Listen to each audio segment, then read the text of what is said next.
வணக்கம். வணக்கம். நீங்கள் எத்தனை மாடு எடுத்தீங்க? மாடு நிறைய எடுத்துருக்கேன்பா. நிறைய எடுத்துறீங்களா? நீங்கள் புது கஸ்டமர்லாம் எத்தனை பேர் வந்துருந்தாங்க?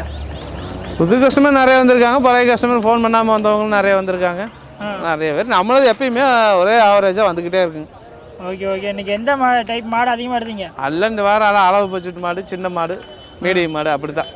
அளவு பட்ஜெட்டில் எடுத்தீங்க? ஆமாம் ஆமாம். ஆவரேஜாக என்ன பால் திறன் எடுத்தீங்க? எல்லாம் ஒரு நாளைக்கு 10 15 அப்படி 15. ஆமாம், 20 பக்கம் கூட போகல, எல்லாம் 10 15 அதுக்குள்ளே தான். எல்லாம் வீட்டு யூஸுக்காக எடுத்துக்கோங்க.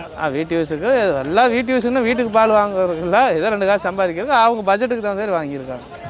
Okay okay. போன டைம் ஒரு கருத்து சொன்னீங்க இளைஞர்களுக்கு மாடு வளர்ப்பை பற்றி. ஆமாம். இந்த தடவை கொஞ்சம் ஒரு கருத்து சொல்லுங்கள். மாடு வளர்ப்பு இல்லாமல் மாடு பால் வந்து 2வது விஷயம், அந்த மாட்டை எப்படி பராமரிக்கணும்? நல்லா கொண்டு போகிற மாதிரி வச்சுக்கணும்னா மாட்டுக்கு பராமரிக்கணும். மாட்டுக்கு போய் நல்லா தேவனம் தண்ணி கொடுக்கணும், பக்குவமாக கண்ணும் கருத்தமாக அது ஒரு இதாக பார்த்து தான் அது நமக்கு பால் கொடுக்க நம்ம சம்பாதிக்க முடியும். சும்மா மாட்டுக்காரர் 20 சொன்னார் வாங்கி கட்டிக்கிட்டு எல்லாம் பக்குவம் பண்ணால் ஏன்னா தானே ஆசைக்கு புது பொண்டாட்டியாட்ட கொஞ்ச நாளைக்கு வாங்கி கட்டி வந்துட்டு அப்புறமேட்டு இது பண்ண மாதிரி இருக்கும். காலத்துக்கு அதுதான் நமக்கு இப்போ தொழிலுங்க மேலே அதை வச்சு தான் பெருக்கிற மாதிரி பார்த்துக்கணும். Okay okay.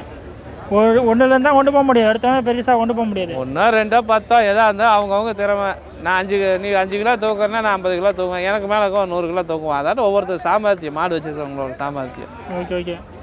ரிஸ்க் எடுத்து பண்ணணும், அது ரிஸ்க் எடுக்கணும் இதெல்லாம். ஆமாம் ஆமாம். ஓகேண்ணா.